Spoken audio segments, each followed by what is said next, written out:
I don't know what to do anymore. It's such an uncomfortable feeling. Like, I just had one. And I can't breathe. I couldn't speak. My heart felt like somebody was sitting on it.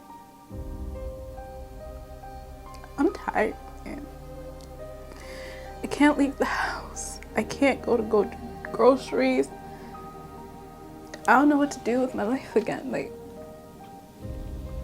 the first time it happened, I thought it wouldn't happen again. I thought it was a fluke. I thought I was freaking out because of something, but I really wasn't. I was on the highway, I was driving, and all of a sudden, I started sweating. My heart felt like it was stopping. I couldn't breathe.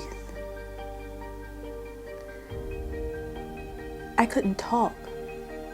And I had to pull over, and for like 5 to 10 to 15 minutes, honestly, I couldn't tell how long it was, but it felt like forever. I was just praying to God that I didn't die there. So I went to the hospital because I thought something was wrong with me. They couldn't find anything. They said I probably had a panic attack. And that was the very first time I heard it, and I thought it would never come back. And then it happened again. And then it happened again. And now I'm too scared to leave the house. I don't want to go to work because what if I have it there and they don't understand? I can't tell my friends because they'll probably think I'm crazy. Because you know, it's all in my head. But I can't keep living like this because I'm not really living anymore. I need help. I need help like yesterday.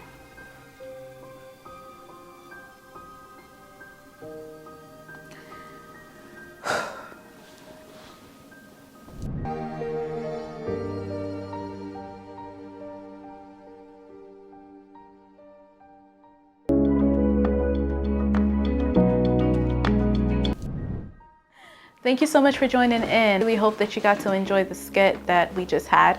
We're gonna call her Yvonne. So what Yvonne really was trying to show us is the life of somebody that's dealing with or trying to cope with panic disorder. And the panic disorder has now turned to agoraphobia, which is a fear of going out into open spaces, a fear of even being in tight spaces, basically being away from home where you find safety.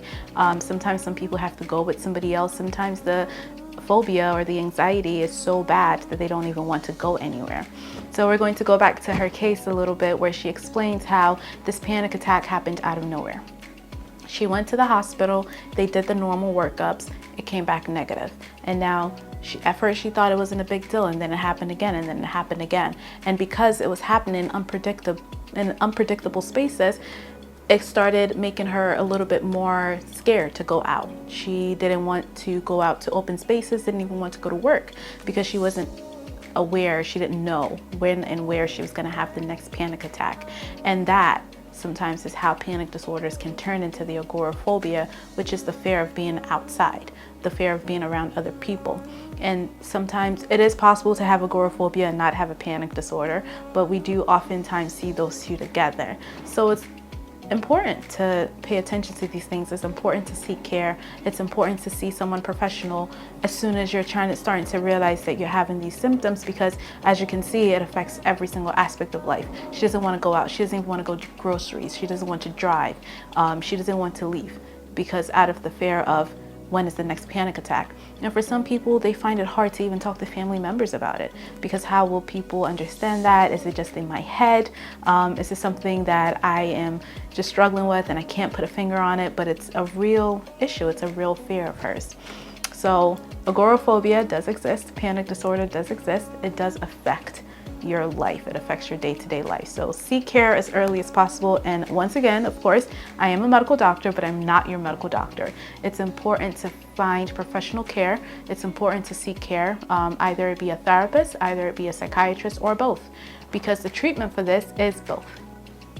Therapy plays a role, medication will play a role for a lot of people as well. So being able to identify it, being able to seek care from it, and just being able to kind of, move beyond it and past it.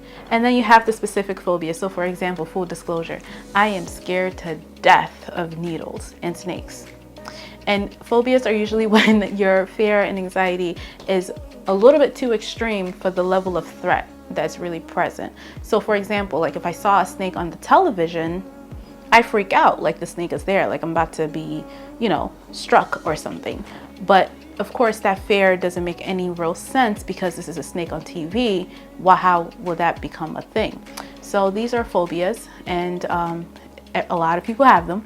You're not alone, and it is important to seek care, especially if it's starting to affect your day-to-day activity. Like I'm scared of needles and getting injections. I freak out when I'm about to. So there's some people who may even pass out when they're about to get an injection of some sort. So if this is something that you're struggling with, if this is something that you're trying very hard to cope with, there is care. You are not alone, and this is not some bizarre, disorder that has no solutions. And outside of, just therapy, outside of medication, there are ways in which that you can help decrease your anxiety, help decrease the stressors, and that sometimes is exercise. I know it's easier said than done. I've been trying to exercise for a very long time now, but exercise consistently is very, very good for your mental health. Meditating, learn how to meditate, learn how to do, deep breathing techniques. Avoid nicotine and caffeine because those they usually make things worse. So trying to make sure you limit those, and just try to have as much of a well-rounded life as possible while still obviously seeking professional care. And yes, it's very important for you to seek medical care, professional medical care, because we could say it's panic disorder and then it is kind of looking like you have thyroid issues. So it's important to make sure that there are no other medical reasons behind these symptoms. And that's why she went to the hospital. They did the full 9 yards of workups on her. And so if this is due to another medical condition, it is very important to take care of that medical condition first, because what we sometimes do find, most of the time actually, a lot of the time in my own experience, albeit limited, is that once you sort out that underlying medical conditions, the symptoms typically resolve on their own without need of psychiatric care. So make sure you seek someone professionally, make sure that they are running the appropriate labs, make sure they're checking all your other systems so that you can make sure that, it's not some medical underlying reasons as opposed to just panic disorder and agoraphobia. So thanks for coming. I really appreciate it. If you are new here and you actually made it all the way to this point, welcome, welcome, welcome. Please refer to the introductory video as to who am I, what we're talking about here, and why you should even continue watching this. And for my returning viewers, I really appreciate it. I hope that you truly enjoyed it.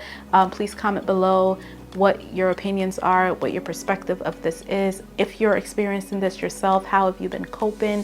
What questions do you have about panic disorders? What questions do you have about agoraphobia? What questions do you have about general anxiety disorder in general? What issues have you run into in getting care or trying to seek care? And just basically also just comment whatever you want to comment. I read it all. Thank you so much for coming. Please like if you did find this useful, and subscribe if you would like to continue to, watch us in the future. And I appreciate it all. Thank you so much. Welcome to Dolani's Corner.